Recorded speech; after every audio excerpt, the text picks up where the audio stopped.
What's going on, everybody? Hit pause back with the next part of this tutorial. Thanks for watching the first part. Okay, so what I'm going to do now is I'm going to duplicate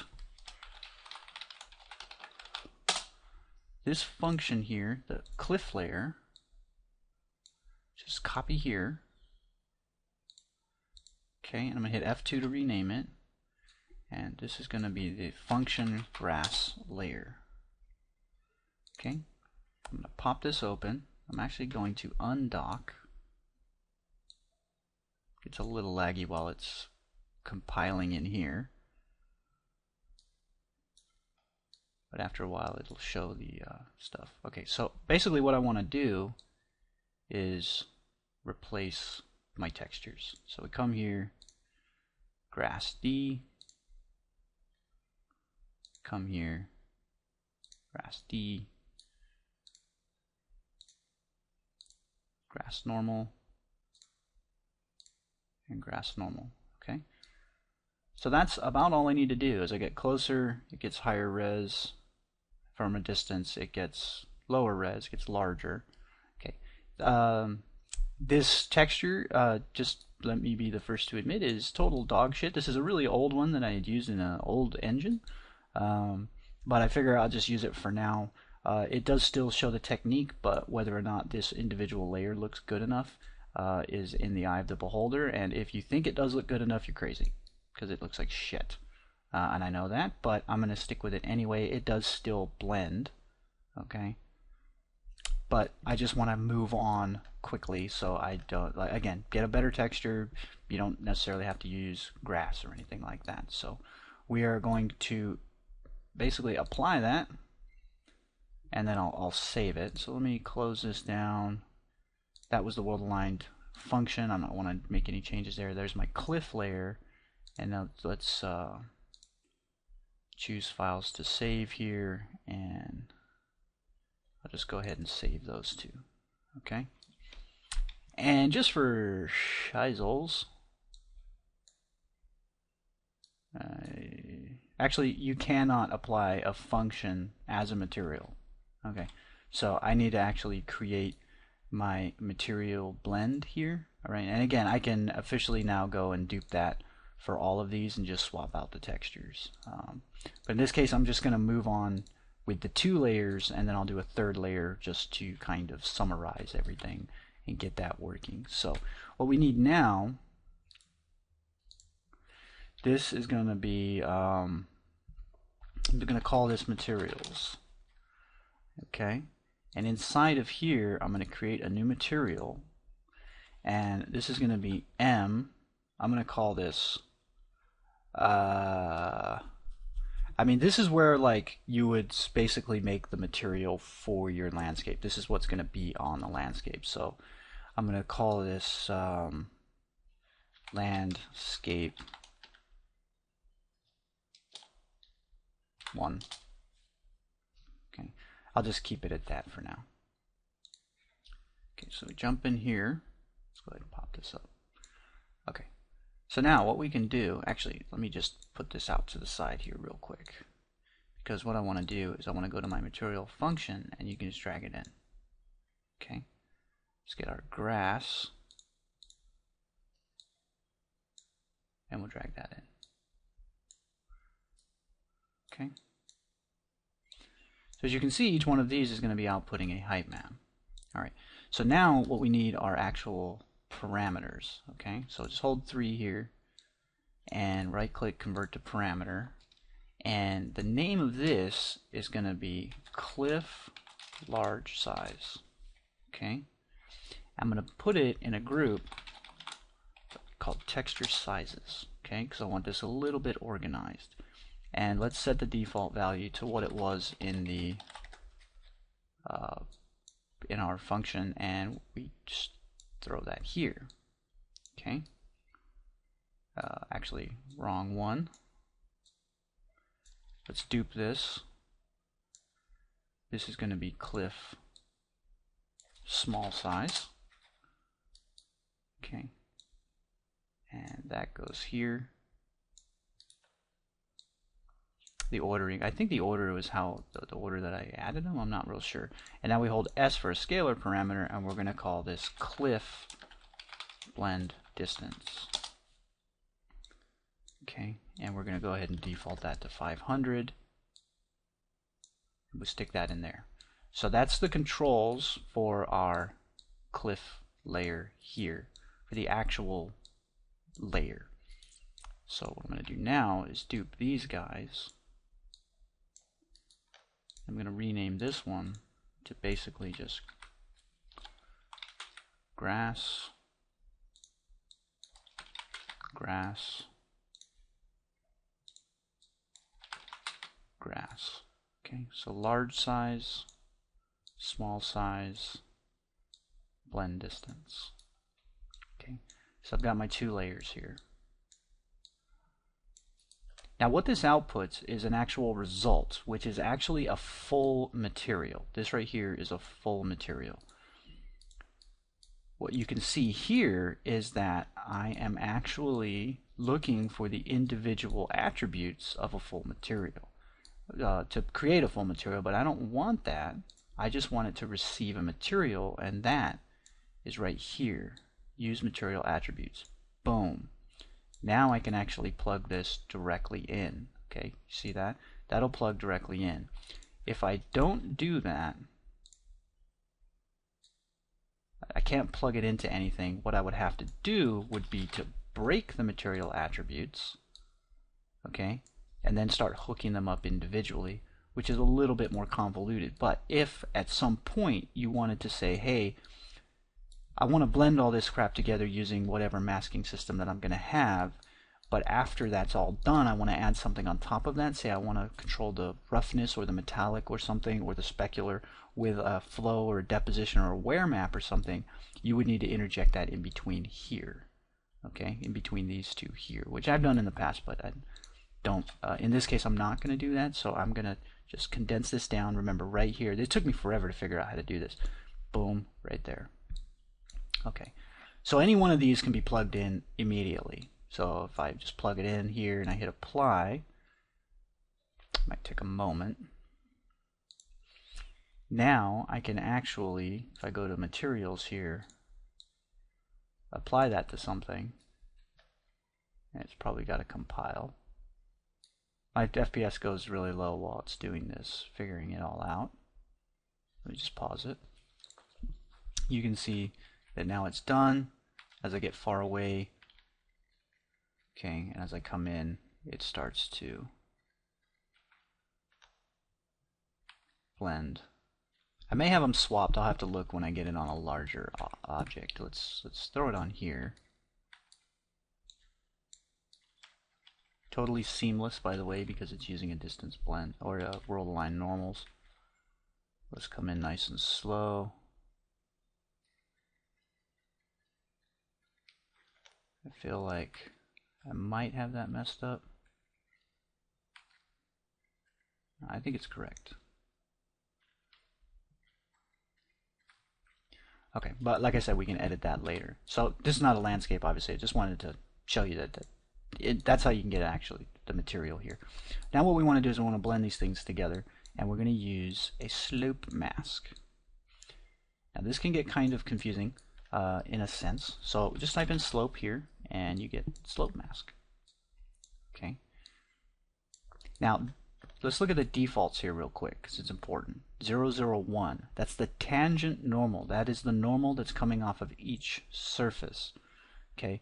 That's it's saying Z. Actually, I think it might be in world. Okay, it might be saying, hey, come down from the top. So what we're going to do is we need to create a parameter here. Okay, and we're going to call this cliff slope angle. And we're going to throw that in there. Oh wait, no, that's actually, here's the slope angle.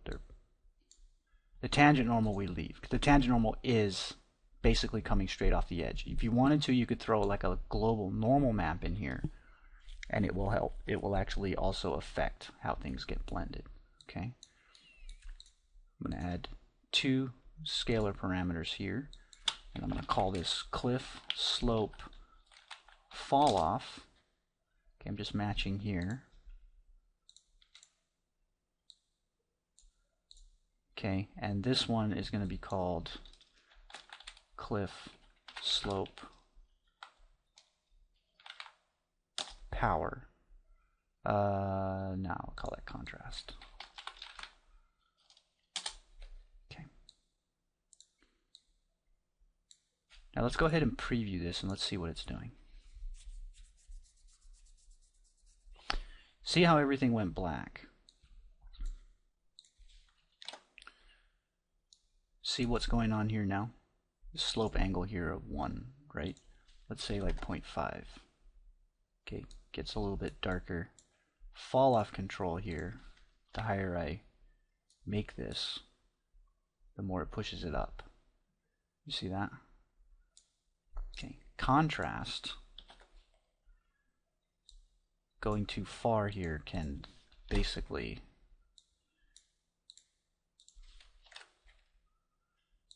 it can be a bit of a tricky balance, but as we increase the contrast, we're basically sharpening it, but you got to remember that we're also pulling it back as we're playing with that, so that can be a little tricky, but overall it's okay. Okay, so what we're going to do is we need to figure out, okay, well, what order are we going to do this in? Are we going to blend the flats on top of the walls? Are we going to blend floors over walls, or are we going to blend walls over floors? I tend to do walls over floors, which means that as the slope angle increases, that layer is on top. And I personally feel that that's just got a little bit more control. So what I'm going to do is I'm going to go ahead and I'm going to stick my grass. Okay, this is my grass layer. Let's go ahead and comment this out. We'll call this grass layer.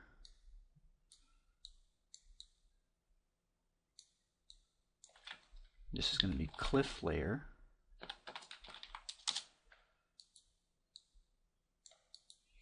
This is going to be, move this out of the way, cliff slope. Okay. So, I don't know how I got an O in there, but not that big of a deal. All right. So remember, we get the height map coming out of here. So what I want to do is I want to use this guy's height map to control part of the blend here over the next layer. Okay, but I want some controls on there. So what I'm going to do is I'm going to first give myself a power node. Okay, and then what I'm going to do is I'm going to create a scalar parameter here, and I'm going to call this cliff height power. And I'm just going to go ahead and default it to 1. Okay. Now the simplest way to do this, I always try to hold S. Just type that here. The simplest method is to take this and to subtract it from it. Let's preview that. Let's take a look. So as you can see, I'm now subtracting that height map from my blend here. Okay, but the problem is that it's also on the flat surface going to subtract it. It's not just doing it from the transitional area, and that's where this gets a little bit more involved and a little bit more tricky, because like I said, we need to only blend right here so that the grass fills in the cracks of the rock, which are defined by the height map coming out of here, okay, which we're outputting out of here. So what we're going to do is we're actually going to divide this guy by this guy. Let's preview that. We're going to get a very bright effect. Kind of hard to tell, but it's a little bit less there. Okay. So the other thing I want to do is I also want to power up my mask here. So I'm going to multiply this by another scalar parameter, and I'm going to call this cliff slope boost, or yeah, boost. Call that cliff slope boost. Okay. So put that there. And one of the first things you'll notice is that coming out of this divide, it's extremely hot, right? We're getting a bloom here. So I'm just going to move this out of the way here. I'll go ahead and disconnect this for now. So what I want to do is I want to actually clamp this down to still be within the 1-0 range, because so I previewed that now. Okay, I've normalized it, so you can see it's breaking up here, but up here it's still within the 1 range. Okay, so now I'm just going to multiply these two together.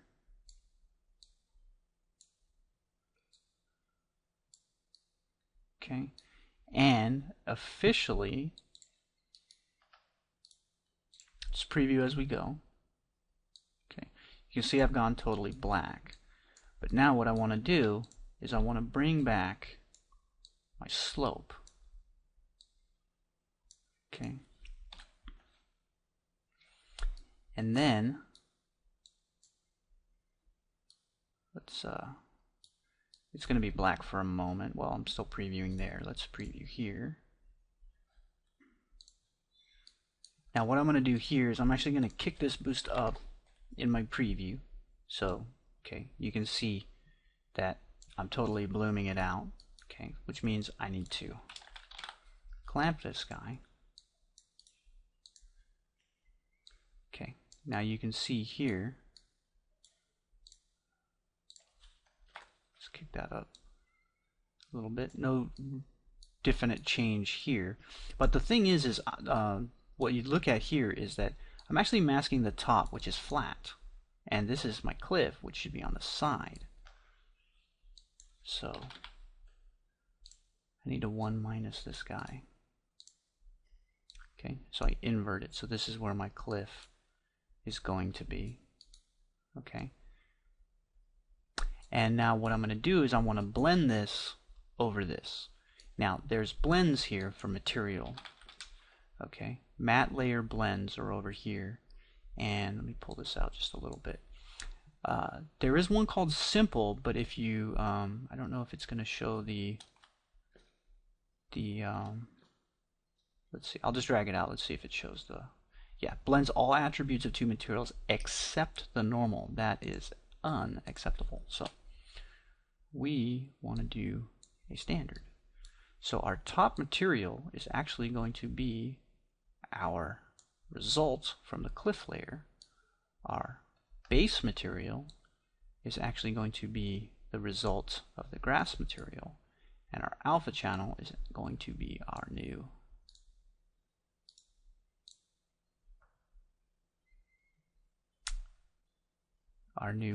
slope blend multiplication thing here. Now I may need to do some edits here. This math might be flawed. Like I said, the simplest way to do it is to, and as you can see now, I've got the two here, and basically what we do is we output that to our actual final attribute. Okay, so this is the whole thing, basically in kind of a nutshell. So this right here would be the cliff blend, cliff slope blend. Let's call it that, cliff slope blend. Okay. So again, we power it up. We power up the height map. Okay, so it gets a little bit more contrasty. We then divide this by our whatever we get from the slope mask. Okay, we boost the slope mask up here, okay, so that we can power it up, and then we add it together, and we at the end you got to make sure you clamp it, and then we're ending up with a reverse because we want to do the sides over the top, so we flip it 1 minus x, and then we just feed that into a standard matte layer blend. If you look at a matte layer blend standard, all it's really doing is lerping the attributes of two materials together based on the input alpha. That's all it's doing. It looks very, it actually looks pretty cool, but if you trace the lines, it's just saying, hey, I'm lerping A to base color, B to base color, and the alpha, all the alphas come here. And then after the lerp, I pump that lerp into the base color here, and I output the blended material. So that's all it is. It just broke the materials down, lerped each individual element. Okay, bunch of stuff here too for clear coat. If you were using these things, it would lerp that for you as well. And boom, and the input is the material attributes is an input. Okay, so that's all that does. But also does the normal map. The simple one skips a whole bunch of those connections. That's basically what it's doing. So let's go ahead and apply that,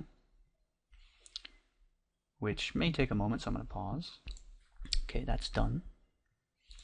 And now what we're going to do is in materials, we're going to create a material instance, and we're going to call this MI Landscape1.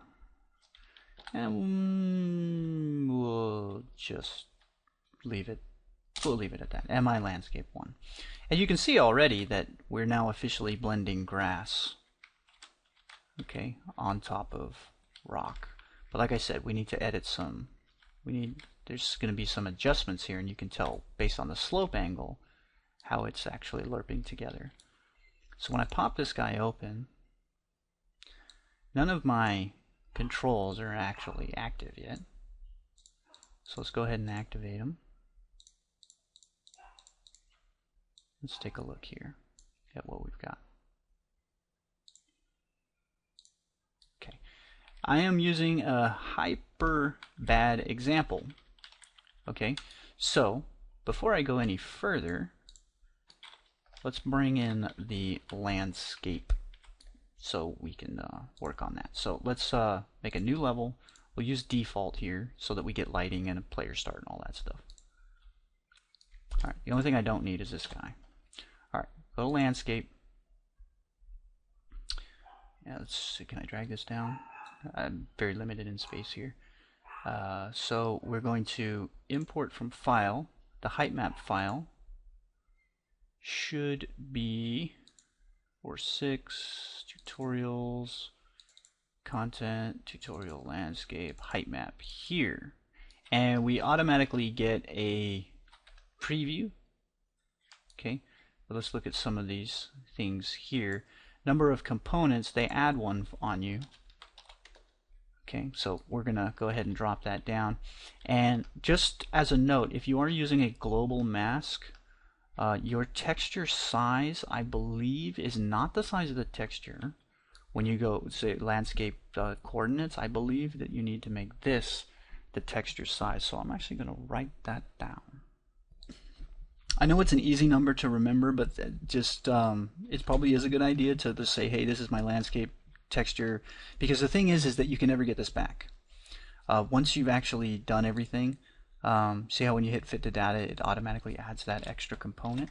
We need this to be total components of a power of 2. Okay, so we'll just hit import, and again, I have this written down just in case I created 1,000 landscapes and I come back and I need to edit this one, or decide that I want to use a flow map over the whole thing, and I can't remember, well, what size did this happen? The only way to do that would be to go into a new map and re-import it and see, because the overall resolution here does not isn't something that will display later.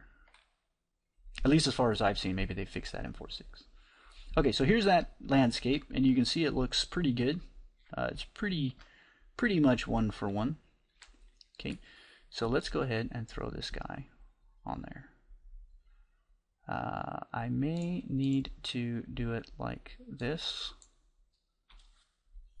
So I got that highlighted, and oh, MI Landscape is applied. I think it's you can see my FPS has gone to hell. I think it's compiling. It's not showing me that text though.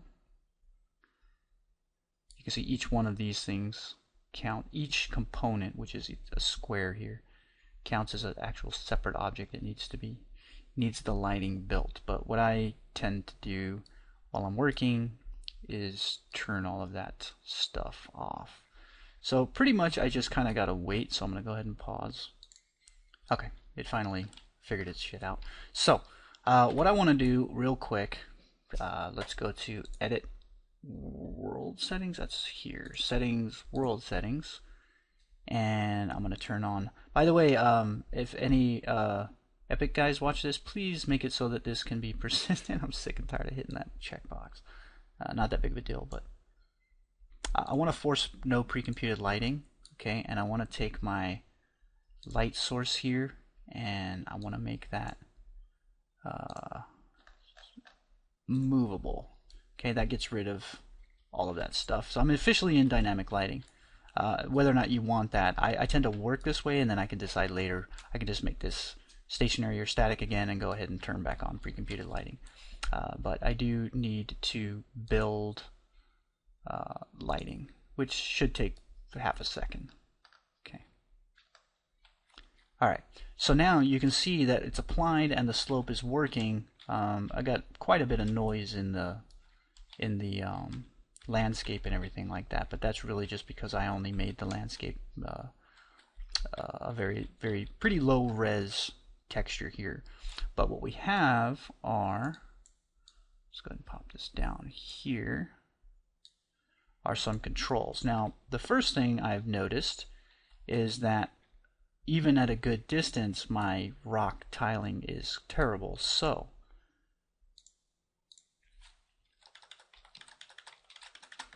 I can immediately fix that.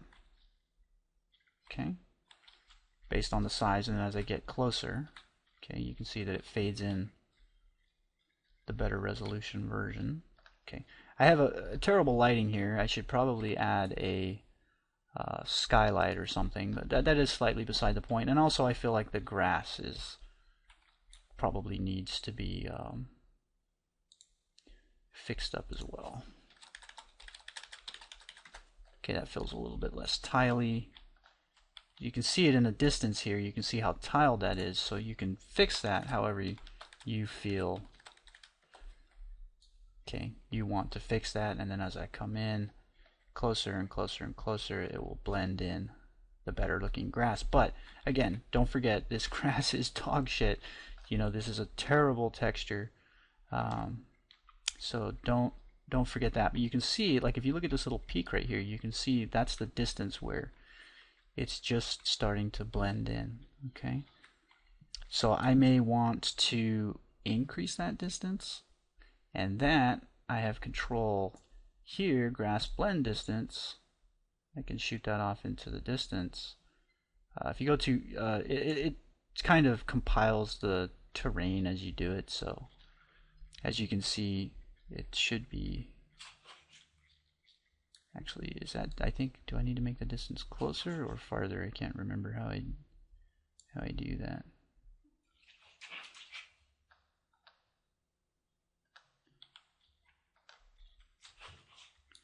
Let's see. Let's say like 10 or something. So it's pretty much always on my small one, I think. There's 5,000 units. Okay, you gotta remember this is quite large.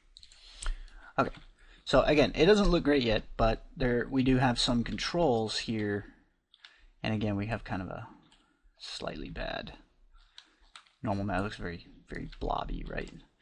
So what we can do is, let's say 0.5 or something. We'll basically wipes out the grass altogether, which gives me a better idea of how this is all coming together. Now, there's nothing stopping you from having multiple layers of blend in the functions. You can say, hey, from out here it's like 10,000. As I get to about right here, it's 4,000. As I get to here, it's 2,000. And as I get into here, you know, it's like 1,000, right? You can see as it gets closer and closer.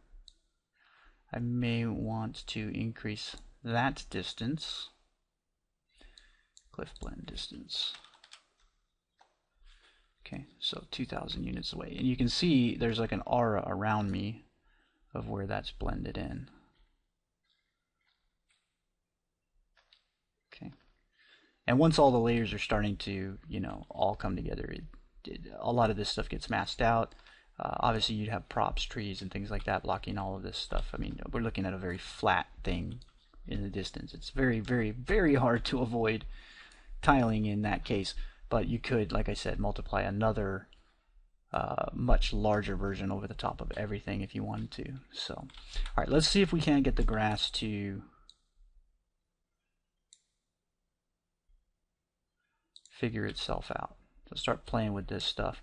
I just end up playing with this stuff. I don't want to act like I know exactly what to expect at all times. Okay, so there's a 1 fall off, helped bring that back. Now some of these effects are extremely touchy. Okay, like it's 0.01 is a big difference. So let's say, like if I go 2 on the fall off, okay, you can see I can pull it back for 8, right? I can start really pulling that back. Okay. Slope boost, I can bring that down. Okay, so I get more of a blend in there. Okay, so a lot of these things are pretty fully controllable. Cliff slope fall off again, I can like turn it to none. I can say, hey, you know, way too high, but I tend to think that, and again, like 1.1, right? Look at the difference between 1 and 1.1. So if you go like 1.01, see that, like I said, 0.01 goes kind of a long way. All right. So I'll keep it at 1 for now. I have the contrast is up pretty high, so I set that to 1. Okay, that starts blending it up much further. Okay, and as you can see, it's breaking up based on the depth of the height map of the rock, which can be, like I said, kind of a difficult balance to get that to look clean. I don't actually have a very good height map for this rock.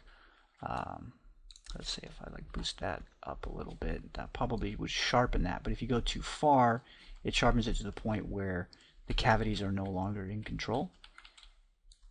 So maybe 2 or so. Okay, so at this point, like I said, I can just play with this stuff.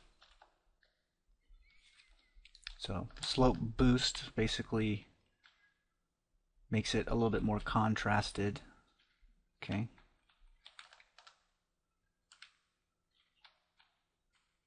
All around. I know it's laggy looking around here, but I don't think I want that slope boost really all that high.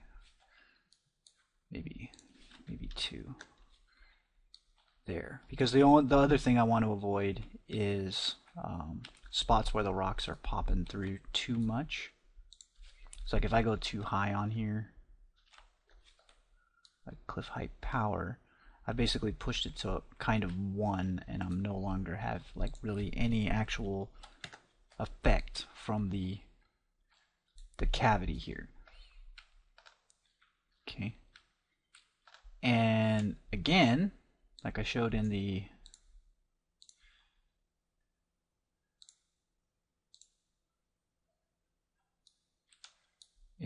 preview, okay, it's going to be totally dynamic.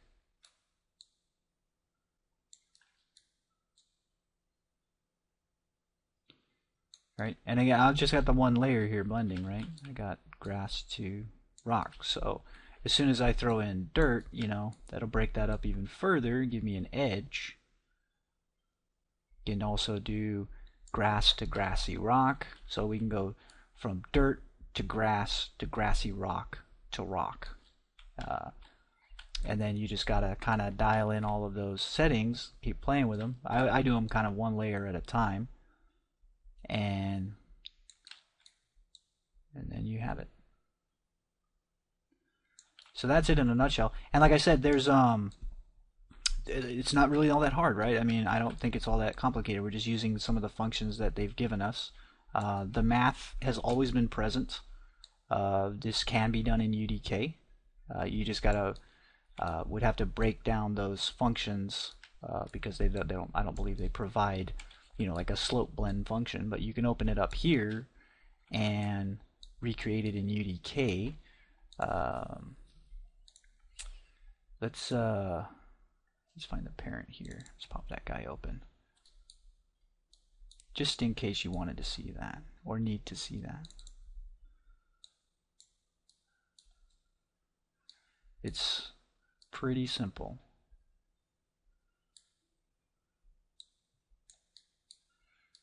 Okay, just pause it and you should be able to recreate this in UDK.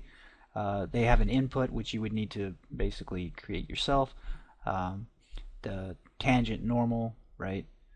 They vector transform that, they clamp it, they basically give you some controls with the fall off, you know, using a power.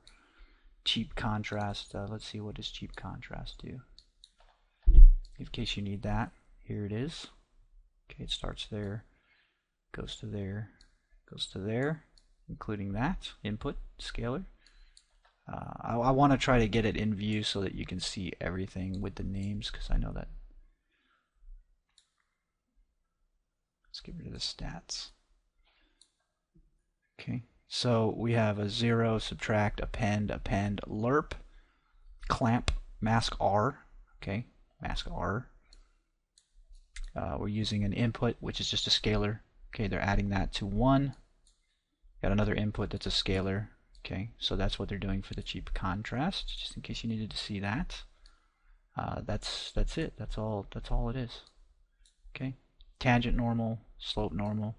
Okay, they do a vector transform on this normal, which we've always been able to do, which should default to 0, 0, 1. Okay, 0, 0, 1. So use that. Remember, the tangent normal is, you know, off of any surface, a tangent normal. The normal that's coming perpendicular off of a surface, what we would consider under normal circumstances is the normal, is 0, 0, 1. It's a Z coming off of that face, okay? But it's angled to the face, right? So that's how they do that. And then they do the tangent to world, and boom, boom, boom, and it's done. Okay, so if you want to recreate this in UDK, you need those elements there. And now what I can do is interject the dirt in between here and copy this. Now there are countless ways. This was my method of doing this, and I don't necessarily fully like it yet, but I can show you how it was working with different textures here in just a second.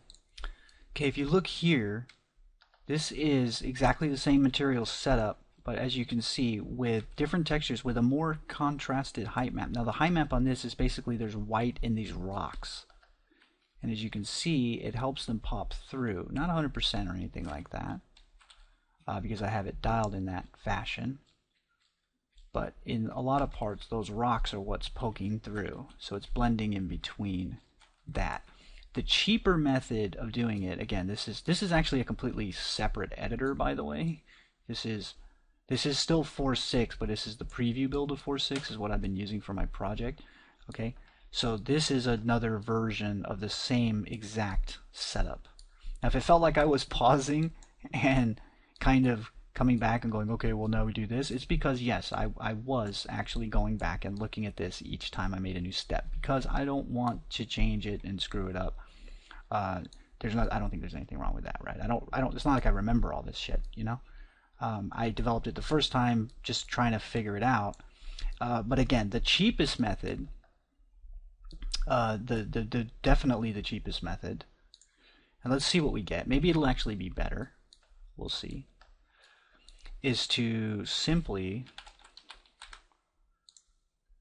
subtract your height map from your blend map, and I will clamp it just in case. It's always a good idea to clamp your masks. If you go over or below 0, over 1, you tend to get into the realm of things going all crazy values on you. So we'll use that as the alpha channel instead. Okay, I'll apply that, give that a pause. I don't want to spend too much more time. I know I'm at 40 minutes here.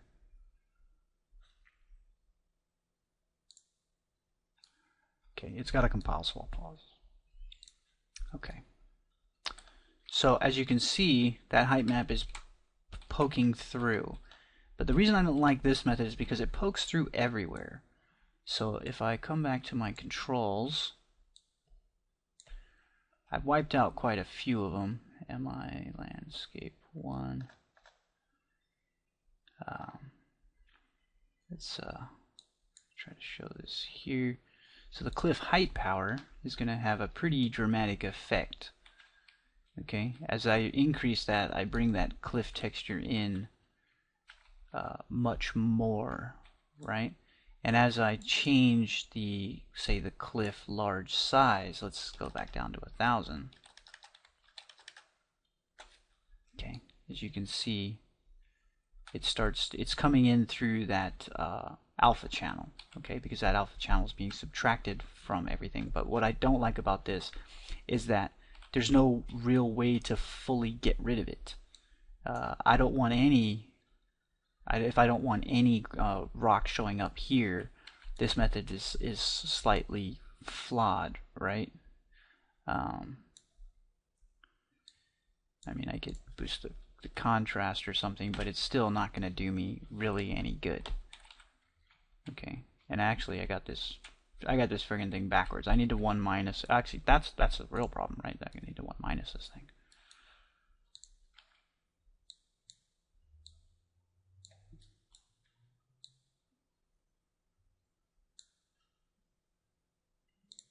Okay, let me get off of this landscape brush because that thing is intrusive. So let's what is my actual slope angle here? Let's put that to 1. You see what's happening across the whole surface? Okay. Height power, so 8 or 16 or something. You start to pull that in. Now you got to really tune your height maps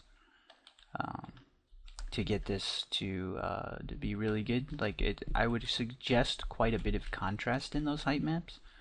Let's see, maybe 1 here. Probably. I don't really like the this being totally